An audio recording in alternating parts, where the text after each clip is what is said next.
Hello beauties, Cody here, founder of Montarbo Skincare, always here to help you have the most healthy, glowing, and gorgeous skin. Again, thanks for being here. If you love this info, please subscribe. So I am coming, my office is being remodeled, so I am sorry about the white background, but I'm doing, just trying to find the best place to film today because I want to get a video up for you guys because I've been getting a ton of questions about today's video, and today's video is going to be the 8 ways that you can calm down the Retin-A redness and irritation that you get from using Retin-A. So if your skin is red and irritated from using Retin-A, I feel you, and today I'm going to share 8 ways that you can calm your irritation and redness down from using Retin-A. So, and just remember that is part of the process of Retin-A and what it does and how it actually works. Is it's supposed to make the skin a little irritated and red and flaky. So that's part of what you want and what you're paying for.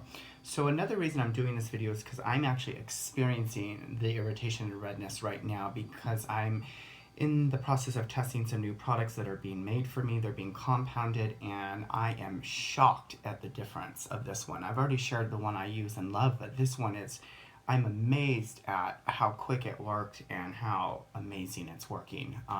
If that's something you guys are kind of interested in, is possibly me bringing a Retin-A to the market, let me know below this video. Alright, so let's get started with today's video, which is, again, the 8 ways that you can calm down Retin-A irritation and redness. So let's start with number 1.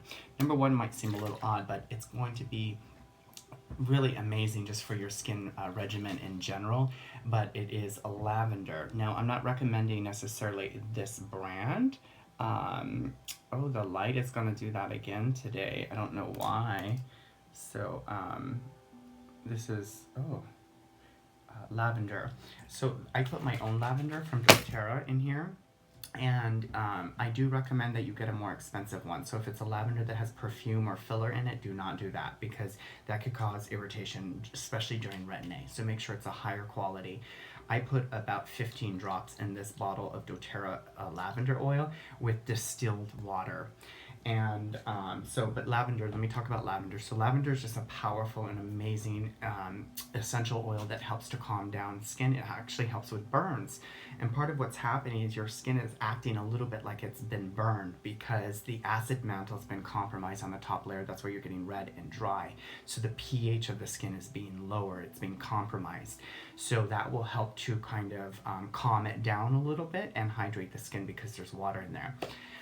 So that's what I highly recommend, is a spray with some lavender oil in there if you can.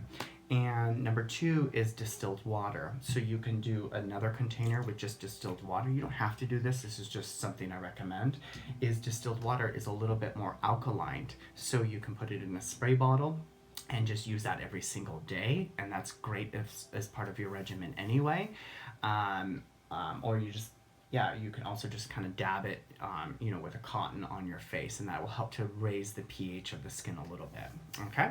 And number 3 is to pour about a half a tablespoon of baking soda with distilled water in a container like this, and then you would use that as the spray also, and that will help to raise the pH a little bit over time so that you're not so red and like kind of irritated, and especially when you start to get itchy, that's so annoying, and that will help with that process. So you would spray that on first before you do anything else, or you spray it anytime you feel like you just need more moisture or to calm down your skin a little bit, okay?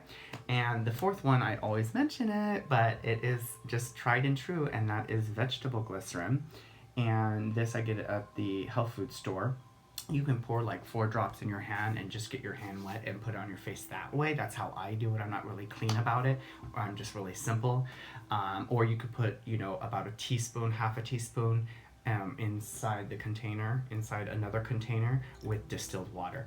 Do distilled water or filtered water, and the reason is the pH, but it also, distilled water will help to stabilize it a little bit longer, the vegetable glycerin, so it doesn't go rancid or go bad or change the pH and start to break down in there. It generally doesn't, but it could be an issue, you know, especially if your bathroom is hot or it's around, you have a lot of light and stuff. You want to stabilize. It can go bad over time, especially when you're adding water to it, but it will, the length of it will stay more stabilized if you're using the distilled water. Okay. And then I always say this, you're probably annoyed, but I always recommend using oatmeal. And so I don't know if you can see that in there, but that is micronized oatmeal. You don't have to use that. This is really expensive. It's a professional grade, so it's colloidal, it's micronized. It's what I use in my office, but you don't need to use this. I use it because I need something quick that will really work and penetrate the skin deeply, just in between clients, because I have so many clients. I need something that will work a little quicker. But regular oatmeal, like I've already mentioned, I'll leave a link below this video on how to do that.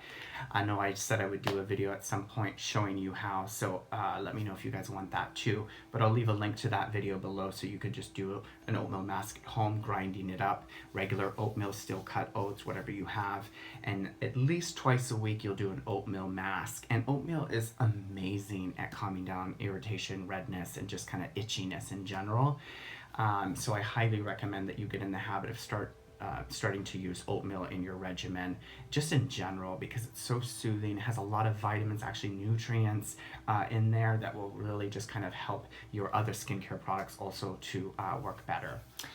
The next one is hyaluronic acid. It's amazing at deeply moisturizing dehydrated skin. This is my brand. I don't necessarily recommend using my brand when you're going through the Retin-A process because it could become costly. I don't recommend, here's the deal. When you're drying out the top layer, you know, and you're in that process of irritation and redness, you don't want to waste money on these expensive products that are going to only moisturize the dead skin anyway. Does that make sense? You know, when your skin is all flaky and dry, the skin is dead already. And so using a very expensive cream, I mean, you can, it's your money, do whatever you want, but you don't want to like waste a good product on moisturizing dead skin. So I recommend doing these other things and then using the very expensive stuff like in between so that you can really get what they're supposed to be doing, which is to moisturize more deeply into the skin. So, but hyaluronic acid binds moisture to the skin so it doesn't escape. And that's really important because it's going to kind of attract that water and plump up the cell and help to, especially if you're doing these other things, help the water not escape from the skin so much. It still will, but it won't be so much. So also, not all hyaluronic acid is the same. If you're seeing $10 hyaluronic acid gel and stuff online, it's probably not very strong. The percentage is not very high, so it's not going to do much. That's why it's a little bit more reasonable. Usually it's not manufactured with other binding agents that keep it really stabilized. Hyaluronic acid is actually a product that is very unstable, and so it can break down very easily. So try to find something, do your research. I'll leave a link below if you do want to just check this out in general. I'll leave a link below this video so that you can just kind of have a look. I'm still trying to figure out this whole light thing. I'm so sorry. Anyway, whatever. Okay, the next one is a moisture mask, and this one is just a very good quality professional grade moisture mask. I'm not going to dip my finger in there, no one ever should. It's very thick and hydrating to the skin. It has a lot of good oils in there. But you know, you don't need to spend a lot of money on a moisture mask, because if you do all these other things, it will actually act as a moisture mask, and you can you know, just do what I've mentioned. But if you want to get a moisture mask, Aveda has one, Clinique has one, Kiehl's has one, Target has some. You know, just try to find something that you can flood your skin with more moisture while you're using Retin-A, especially like in between when you're using it. So if you use it obviously at night, and the next day at some point try to maybe do a moisture mask so you can flood your skin with more moisture, because what's happening more than anything, like I've already mentioned, is the water is escaping. So you just want to keep replenishing that water in there, because Retin-A is going to dry and dehydrate the skin. So the sooner you can put back in what you're taking away, the more result you'll get, the quicker result you'll get, and more of a sustainable result you'll get over time. And then the next thing is an oil. Now, if everyone is using an oil, so this oil I don't recommend just because it's so expensive. I don't think people should be spending all this money on these oils that I see, but it's up to you, whatever you want to do. But you could make your own cocktail of oil, and I'll just kind of go over the oils I recommend. So first of all, everybody asks me about coconut oil. Coconut oil is fine if you're not prone to acne, and a lot of people would disagree with me. They think coconut oil is, you know, everything, and a few years ago I thought it was everything, but people were getting congested and acne, and I was quite shocked by that. So I don't recommend coconut oil if you're prone to breakout. There's some dog in my office, sorry. But an oil that's amazing, especially during when you're using Retin-A and you're getting red and irritated, is olive oil. Olive oil has a lot of polyphenols in there, a lot of good nutrients in there that calm down the skin and hydrate that top layer, and to put back the lipid that's being taken away from the stripping of the oil from the Retin-A.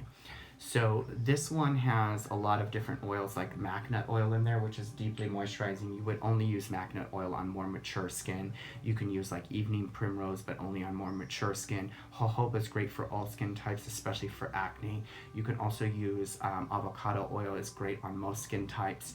It's not so kind of greasy, it's a little lighter. You could also use rosehip oil, is amazing for all skin types, all concerns. Fabulous, fantastic, amazing, highly recommend looking into getting some rosehip oil.